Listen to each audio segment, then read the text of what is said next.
Buenos días a todos.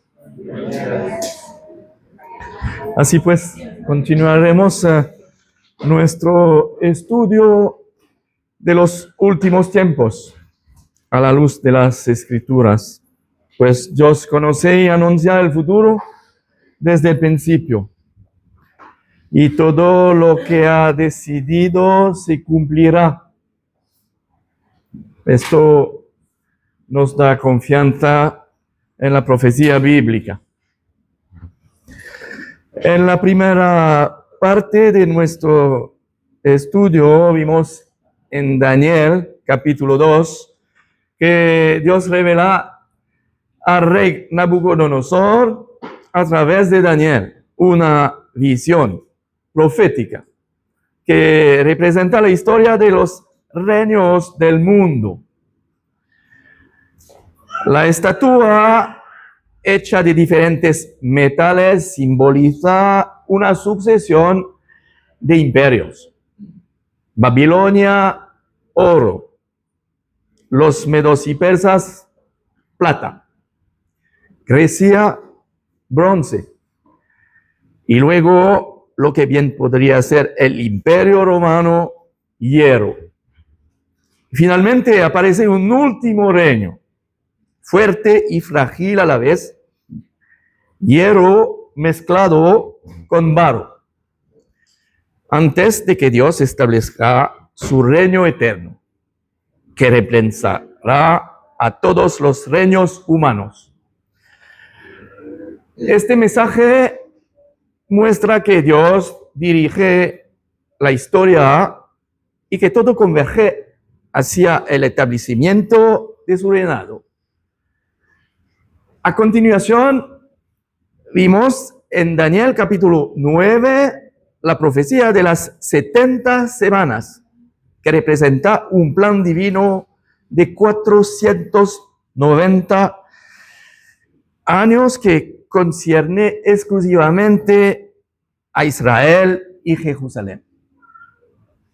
Aplicando el principio bíblico de un día por año, estas semanas conducen a la venida del Mesías.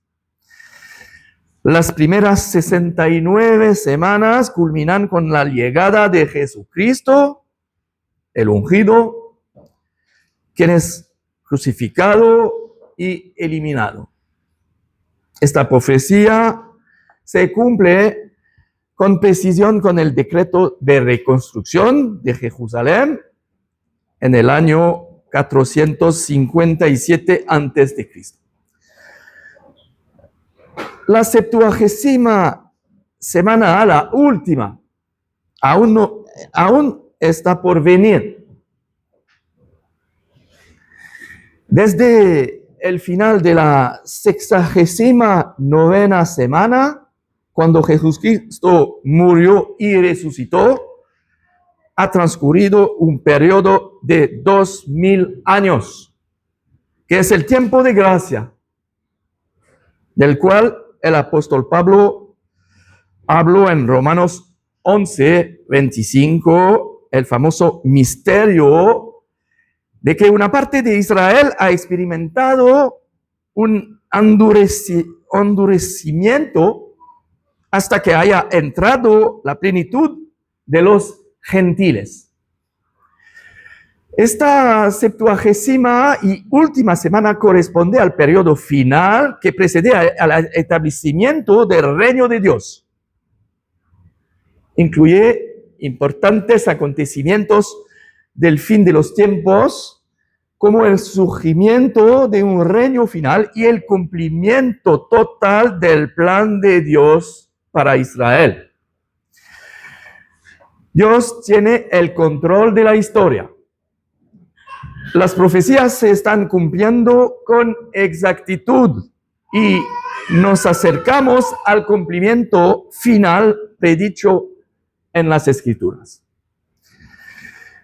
La pregunta que nos preocupa es: ¿cuándo comenzarán estos últimos 7 años? Es la pregunta. Personalmente creo que será pronto. Y voy a explicar por qué pienso de esta manera. Como siempre, necesitaremos repasar muchos versículos de la Biblia y no será necesario que busquen los pasajes en su Biblia cada vez, ya que esto nos haría perder demasiado tiempo y no podríamos terminar el estudio a tiempo.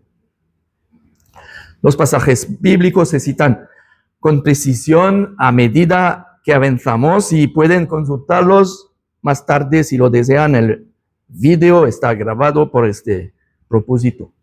para este propósito. Les avisaré cuando necesite que investiguen conmigo. Esto nos permitirá ir directamente a los pasajes importantes y ahorrar tiempo. Comenzaré con una pregunta sencilla. ¿Creen en Dios? Creo que sí, de lo contrario probablemente no estarían aquí. Pero creer en Dios no es suficiente. Creer que existe un Dios creador no es suficiente. Deben pertenecerle. Y para pertenecerle y ser hijos de Dios, deben haber nacido de nuevo en Jesucristo.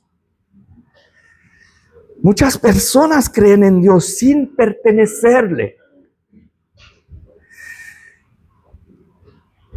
¿Creen que la Biblia es la palabra de Dios?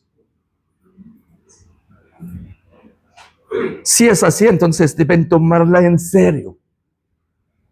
Recuerden a Jesús siendo tentado en el desierto.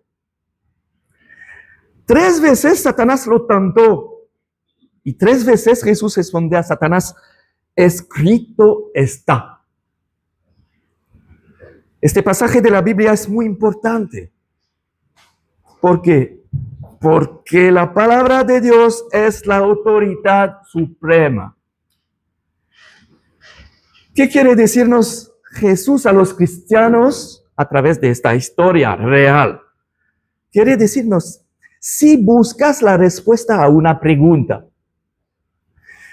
si no entiendes algo, si alguien te incomoda con lo que dice, si dudas de ti mismo, de lo que debes hacer, decir también, o incluso pensar, entonces lee mi palabra y encontrarás la solución.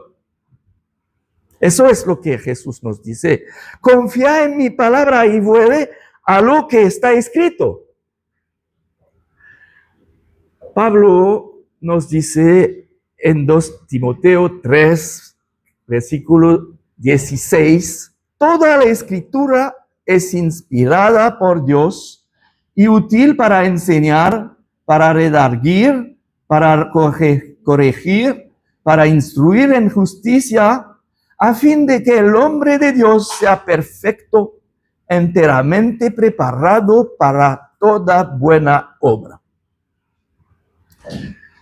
En esta epístola, Pablo habla primero y explícitamente de las escrituras ya reconocidas como inspiradas en su tiempo. Es decir, principalmente el Antiguo Testamento. El contexto inmediato lo deja claro en el versículo 15, y que desde la niñez has sabido las sagradas escrituras, las cuales te pueden hacer sabio para la salvación por la fe que es en Cristo Jesús. Las sagradas escrituras que Timoteo había conocido desde la niñez, solo podían ser las escrituras judías, la ley, los profetas y los salmos. El Nuevo Testamento aún no se había compilado, pero en el momento en que Pablo escribió esta carta, ya existían algunos textos del Nuevo Testamento. La segunda epístola a Timoteo se considera generalmente una de las últimas cartas de Pablo, escrita alrededor de 64 o 67 después de Cristo. Para entonces ya existían varias cartas de Pablo y probablemente el Evangelio de Lucas, quizás incluso el de Marcos. Mira, esto es interesante. En 1 Timoteo 5, versículo 18, Pablo escribe: pues la Escritura dice, no pondrás bozal al buey que trilla, y digno es el obrero de su salario. La primera cita proviene de Deuteronomio 25, versículo 4.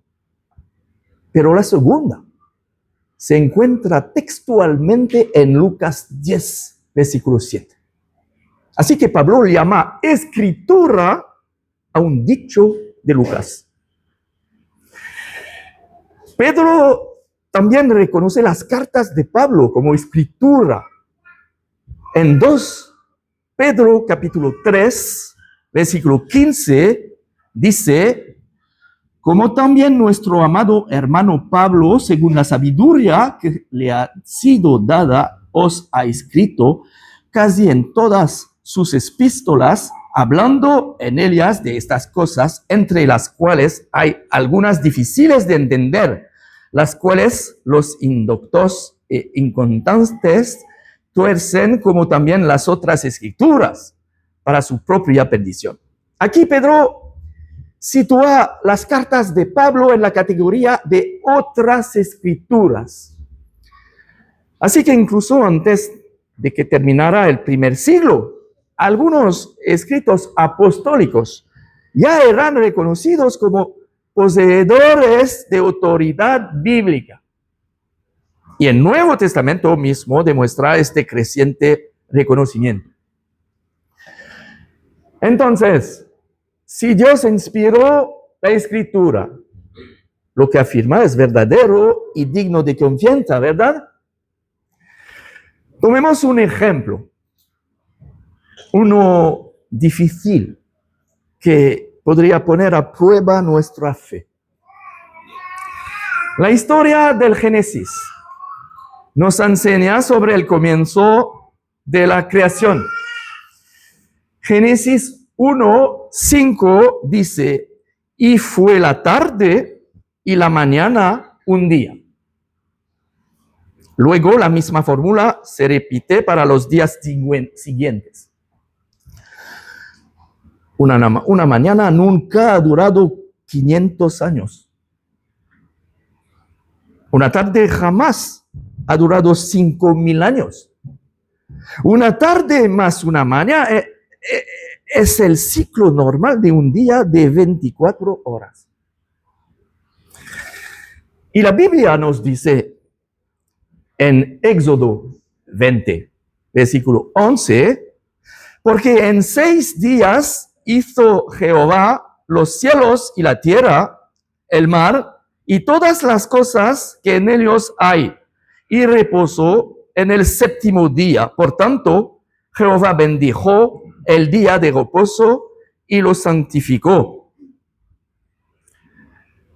Y la Biblia nos lo repite una vez más, por si no lo hubiéramos entendido bien. En Éxodo 31, versículo 17. Señales para siempre entre mí y los hijos de Israel, porque en 6 días hizo Jehová los cielos y la tierra, y en el 7º día cesó y reposó.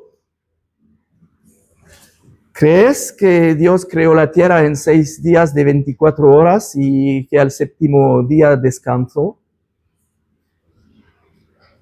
Cuando la Biblia dice que Dios descansó, no es porque estuviera cansado. Dios no conoce la fatiga. Simplemente significa que dejó de trabajar, dejó de crear al 7º día. ¿Lo crees o no? Sí, está escrito.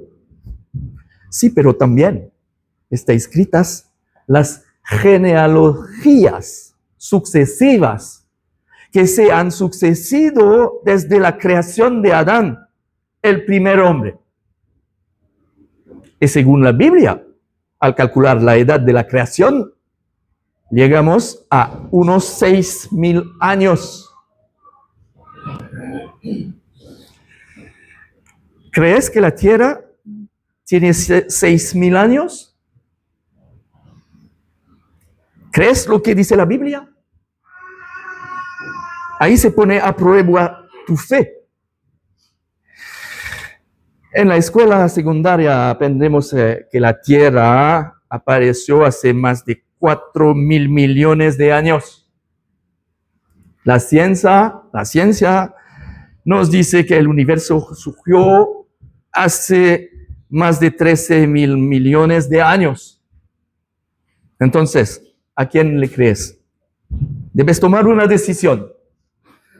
Nuestra fe se pone a prueba cuando la palabra contradice lo que el mundo afirma. Salmo 119, versículo 105 dice: lámpara es a mis pies tu palabra y lumbrera a mi camino. ¿Prefieres dejar que la palabra de Dios guíe tu entendimiento en lugar de las ideas de los hombres?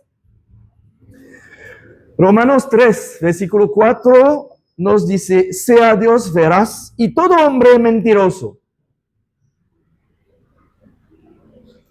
Hechos 5, versículo 29 nos dice: es necesario obedecer a Dios antes que a los hombres. Jesús mismo dijo en Mateo 12, versículo 30, el que no es conmigo, contra mí es. Jesús es la palabra de Dios. Entonces, ¿estás con la palabra de Dios o contra él?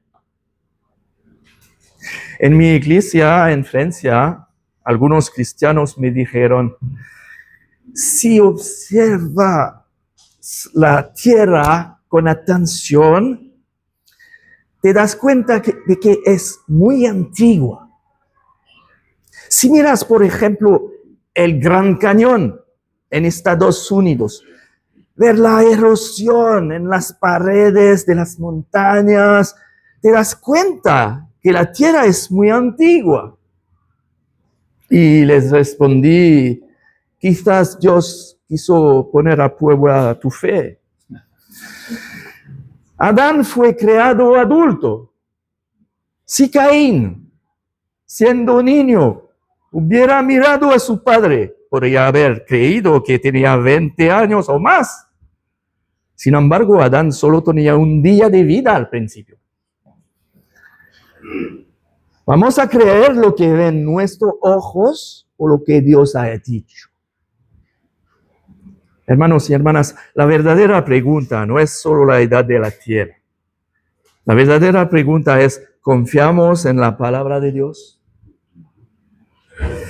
Está escrito en Génesis 2, versículo 1, fueron pues acabados los cielos y la tierra y todo el ejército de ellos, y acabó Dios en el día séptimo la obra que hizo, y reposó el día séptimo de toda la obra que hizo. Y bendijo Dios al día séptimo y lo santificó, porque en el reposo de toda la obra que había hecho en la creación. Este es tanto un relato del pasado, tal como se desarrolló, como una profecía del futuro.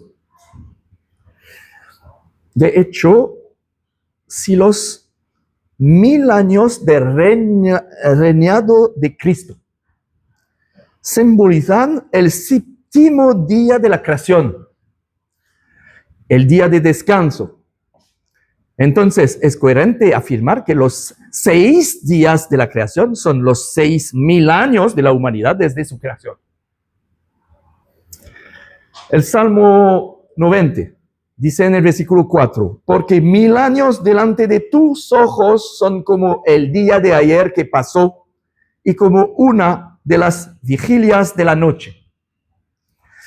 Y el apóstol Pedro lo confirma en 2 Pedro 3, versículo 8.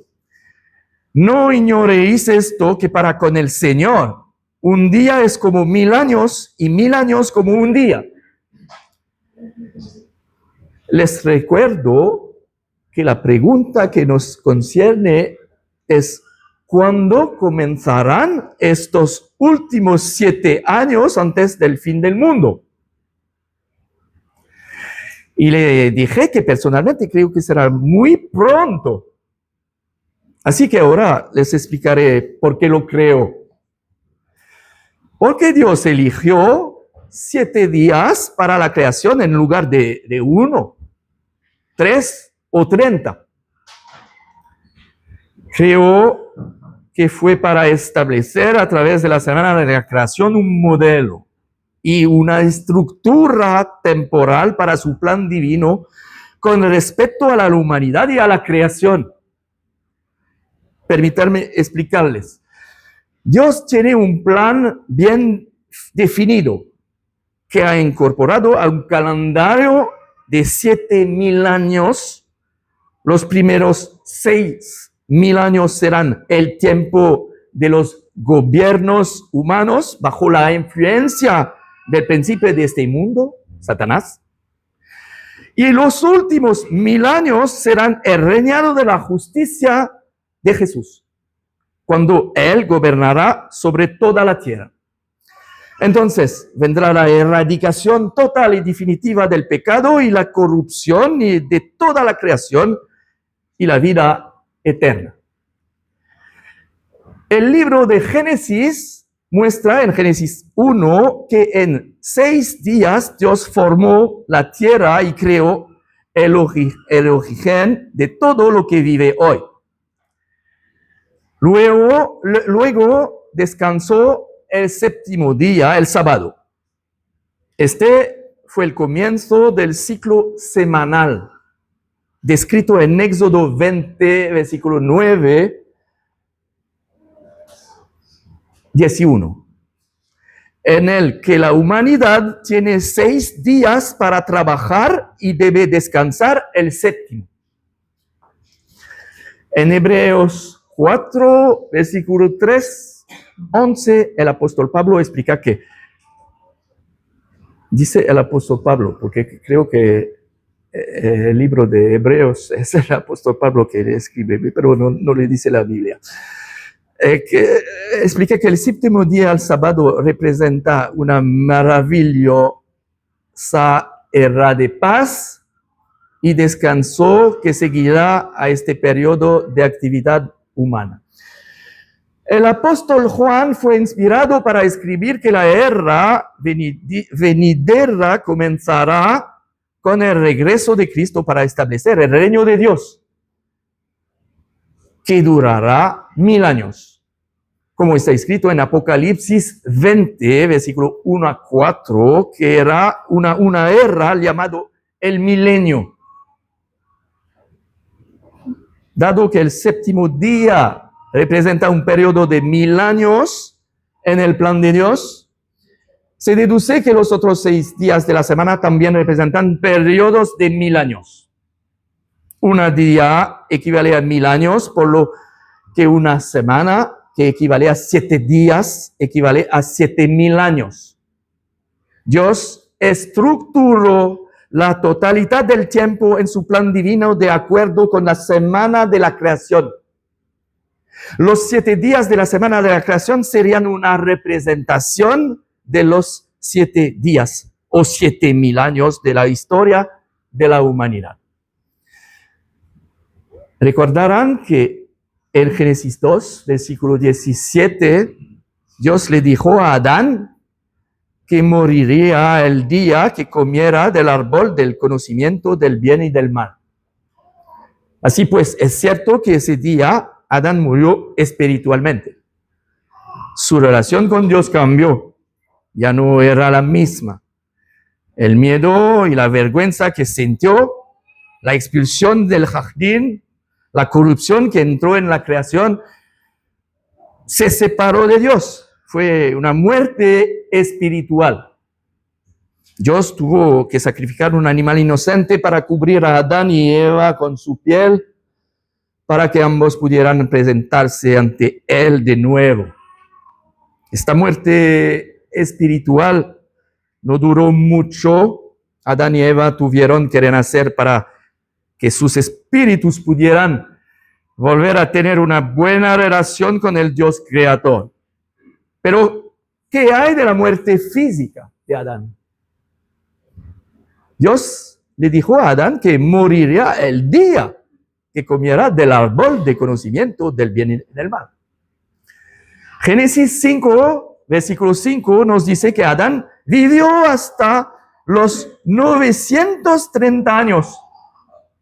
Si ante Dios un día era como 1000 años, entonces Adán debería haber muerto antes de que terminara el primer día de esos 1000 años, de acuerdo con la profecía. En el séptimo día, la tierra entra en el reposo sabático, siendo Jesús el Señor del sábado, como se especifica en Marcos 2, 28. La semana de la creación fue profética.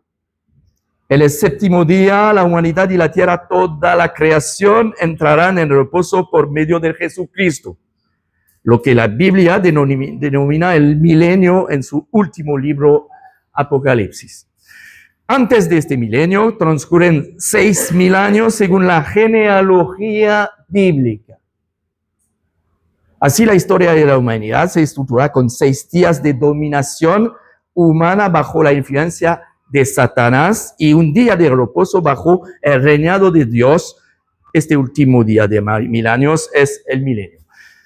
Por lo tanto, hay un periodo de 2 días o 2000 años desde el comienzo de la creación hasta el nacimiento de Abraham, padre de los creyentes. Luego vino otro periodo de 2 días o 2000 años entre el nacimiento de Abraham y la crucifixión de Jesús. Finalmente, un último periodo de 2 días o 2000 años entre la crucifixión de Jesús y la actualidad. Eso equivale a aproximadamente 6000 años. Leamos el Evangelio de Lucas, es capítulo 13. Verán que es interesante. Lucas capítulo 13, versículo 31.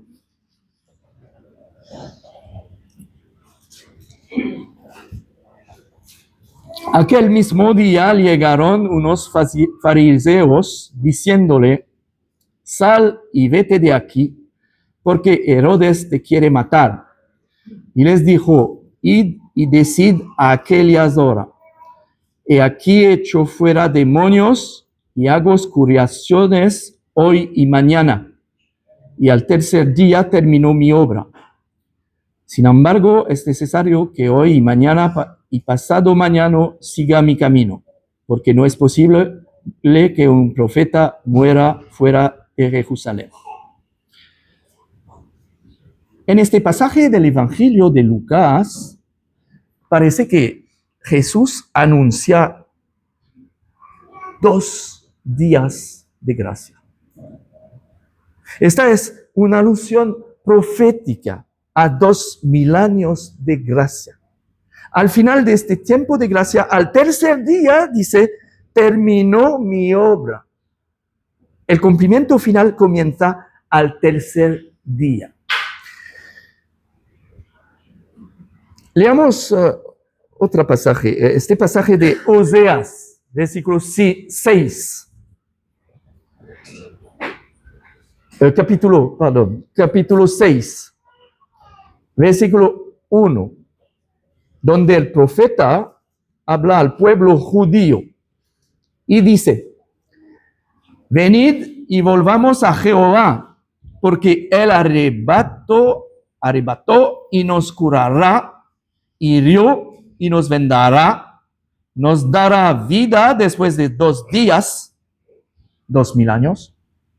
En el tercer día, milenio, nos resucitará y viviremos, Israel, delante de él. Históricamente, esto se refería a los juicios sobre Israel. Pero el final del versículo nos dice que Israel vivirá en su presencia. Y en esta lectura profética podemos ver un cumplimiento tras el rechazo del Mesías y la dispersión mundial de Israel. También podemos aplicar esta profecía de Oseas a Israel con respecto a la muerte y resurrección de Jesucristo al tercer día. De igual manera, Jesús permaneció en la tumba, sepultado durante 2 días, oculto del mundo, antes de resucitar en toda su gloria al tercer día.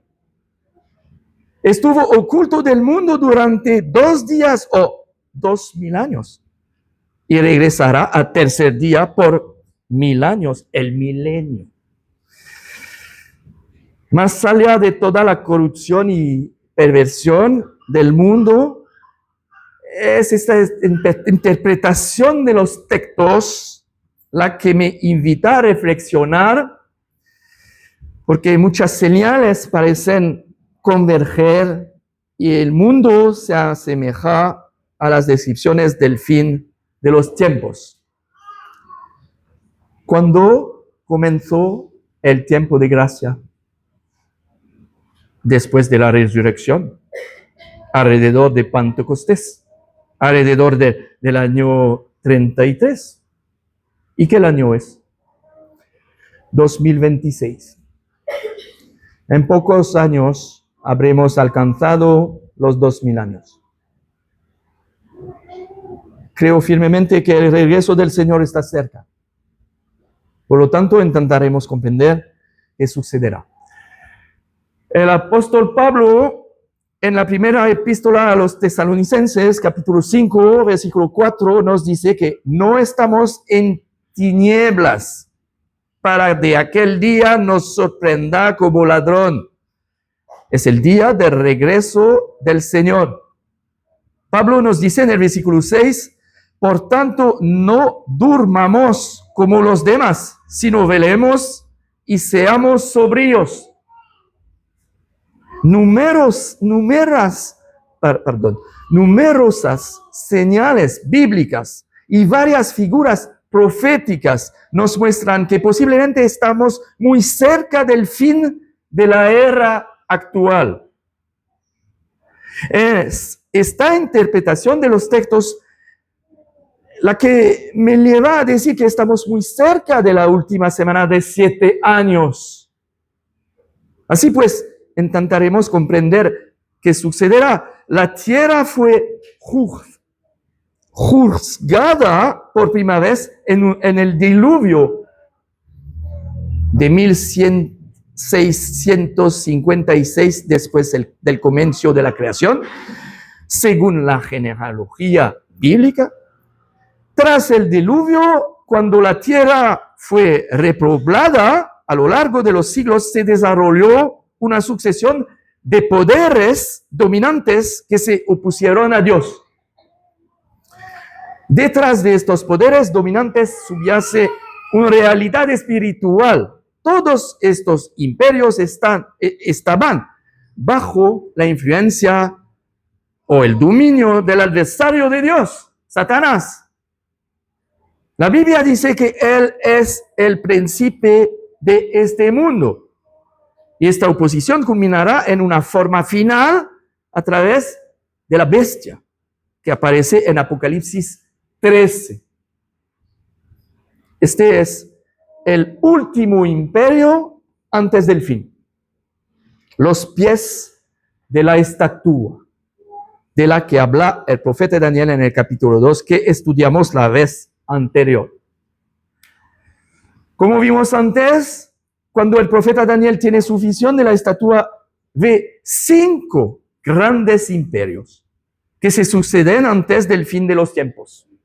El reino de Babilonia, el reino de los medos y persas, el reino de Javán, la Grecia, el imperio identificado como el imperio romano y un último reino.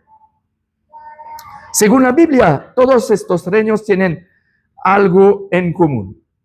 Todos oprimieron al pueblo que Dios eligió para representarlo en la tierra, Israel. Pero cuando el profeta Daniel tiene su visión, relatada en el capítulo 2, él no comprende lo que sucedió antes del reino de Babilonia. Sin embargo, la Biblia nos lo cuenta. ¿De qué reinos habla la Biblia que oprimieron al pueblo de Dios antes del reino de Babilonia? Según la Biblia, el primer reino que surgió después del diluvio y oprimió a Israel fue Egipto. Y el segundo reino que vino después del reino de Egipto y oprimió a Israel fue el reino de Asiria. Así pues, al final de los tiempos, tenemos una bestia que aparece en Apocalipsis 13 como el último reino antes del fin. Lo leeremos. Apocalipsis 13.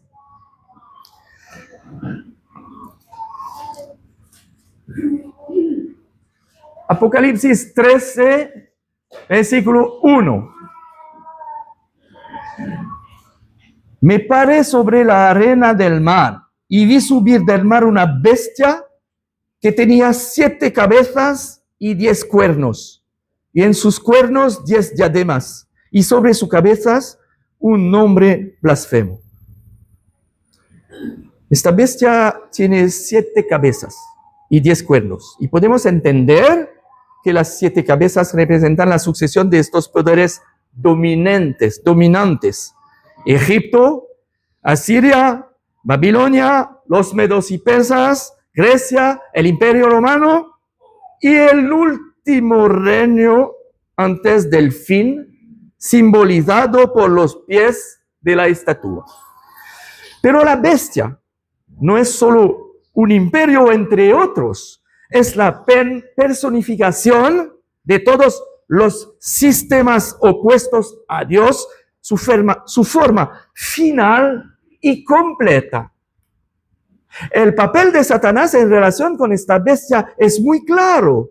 El versículo 2 nos dice, y el dragón le dio su poder y su trono y grande autoridad. Y en el versículo 5 está escrito, también se le dio boca, que hablaba grandes cosas y blasfemías, y se le dio autoridad para actuar 42 meses. 42 meses. 3 años y medio. Por lo tanto, vemos que esta bestia, que es el imperio final, es también la representación de un hombre que es el anticristo. Esta bestia de 7 cabezas y 10 cuernos es el imperio final que reinará antes de que Cristo establezca su reino en la tierra, y este imperio estará encabezado por el anticristo. La Biblia nos dice que esta bestia aparecerá a la mitad de la 70ª semana de Daniel. A la mitad de los 7 años, y reinará 42 meses, 3 años y medio. Recordemos que el ministerio de Jesús, quien fue Dios encarnado, duró 3 años y medio. Y Satanás hará lo mismo con el anticristo, quien será Satanás encarnado. Y su ministerio durará 3 años y medio. En la Biblia, el anticristo se le llama el hijo de perdición. Esto se encuentra en 2 Tesalonicenses 2, versículo 3. Nadie os engañe en ninguna manera, porque no vendrá sin que antes venga la apostasía y se manifieste el hombre de pecado, el hijo de perdición. Pero esta expresión también se usa en otros pasajes para referirse a otra persona. En Juan capítulo 17, versículo 12, donde Jesús habla con su Padre. Cuando estaba con ellos en el mundo, yo los guardaba en tu nombre. A los que me diste, yo los guardé, y ninguno de ellos se perdió, sino el hijo de perdición, para que la escritura se cumpliese. Esto se refiere a Judá. Y la Biblia nos dice que Judá estaba poseída por Satanás. Está escrito en Lucas 22, capítulo 22, versículo 3. Y entró Satanás en Judas, por sobrenombre Iscariot, el cual era uno del número de los 12. Judá estaba poseída por Satanás, así como el anticristo también estará poseído por Satanás, a la mitad de la 70ª semana de Daniel. Satanás imita todo lo que Dios hace. Jesús es la imagen de Dios en la tierra. Es Dios encarnado. Jesús murió y resucitó. Y creó firmemente que el anticristo, que es la imagen de Satanás en la tierra, también morirá solo para resucitar y ser completamente poseído por Satanás a la mitad de los 7 años. Esta podría ser un engaño. Las masas podrían ser manipuladas. Les explicaré por qué pienso así. Sabemos que según el profeta Daniel, el anticristo aparecerá primero estableciendo un pacto de 7 años con varias personas. Esto sucederá al comienzo de la última semana de los 7 años y coincidirá con la apertura del primer sello en Apocalipsis 6. Este anticristo que aparecerá entonces para engañar a las naciones durante un tiempo, estará sin duda bajo la influencia de Satanás, pero aún no estará poseído por él. Veamos lo que está escrito en Apocalipsis 17. Apocalipsis 17, versículo 7. Y el ángel me dijo, ¿por qué te asombras? Yo te diré el misterio de la mujer y de la bestia que la trae, la cual tiene las 7 cabezas y los 10 cuernos. La bestia que has visto erra y no es, y está para subir del abismo e ir a perdición. Así pues, hay un misterio en torno a esta bestia. Erra y ya no es. Eso es curioso. Y debe resucitar del reino de los muertos, del abismo, y volver a la vida solo para ser finalmente derrotada. Y los moradores de la tierra, aquellos cuyos nombres no están escritos desde la fundación del mundo en el libro de la vida, se asombrarán viendo la bestia que erra y no es y será. La Biblia nos dice que la gente se asombrará porque esta bestia, personificado por el anticristo, estuvo viva, pero ya no lo está, aunque ahora ha vuelto a la vida. Versículo 9. Esto para la mente que tenga sabiduría. Las 7 cabezas son 7 montes, sobre los cuales se sienta la mujer. Y son 7 reyes. 5 de ellos han caído. Uno es, y el otro aún no ha venido, Y cuando venga es necesario que dure breve tiempo. Este séptimo rey, a la cabeza del último reino, los pies de la estatua, aparentemente no reinará por mucho tiempo. Versículo 11. La bestia que erra y no es también el octavo, y es de entre los 7, y va a la perdición.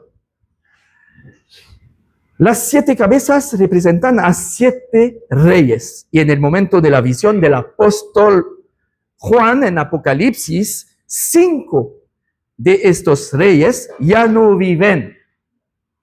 Hemos propuesto la siguiente interpretación: son los reyes de Egipto, Asiria, Babilonia, los medios persas y Grecia. 5.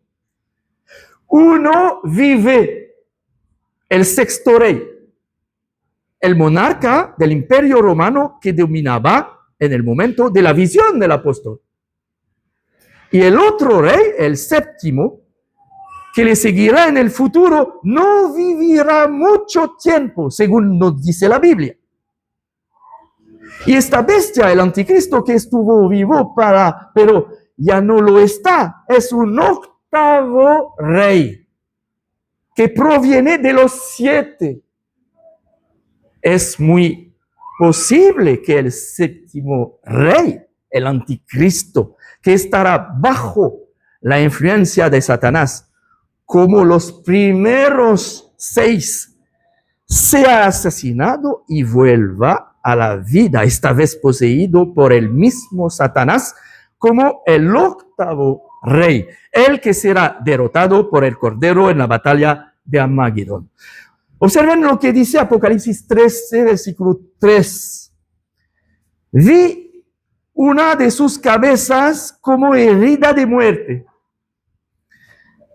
Esto bien podría referirse al séptimo rey. Pero su herida mortal fue sanada y se maravilló toda la tierra en pos de la bestia y adoraron el dragón que había dado autoridad a la bestia y adoraron a la bestia diciendo: ¿quién como la bestia? ¿Y quién podrá luchar contra ella? Obviamente, si la gente ve a alguien volver a la vida después de haber muerto, podría preguntarse: ¿pero quién puede luchar contra esta persona? Entiendo que estos versículos prefiguran al octavo rey, el último rey antes del fin, el anticristo poseído por Satanás. En el versículo 11 está escrito: después vi otra bestia que subía de la tierra y tenía 2 cuernos semejantes a los de un cordero, pero hablaba como un dragón. La Biblia nos habla de otra bestia que aparece justo después de la primera. Este es el falso profeta. Versículo 12. Y ejerce toda la autoridad de la primera bestia en presencia de ella y hace que la tierra y los moradores de ella adoren a la primera bestia cuya herida mortal fue sanada. La primera bestia, que podría corresponder al séptimo rey, parece haber resucitado y haberse convertido en el octavo rey descendiente de los 7. Versículo 13.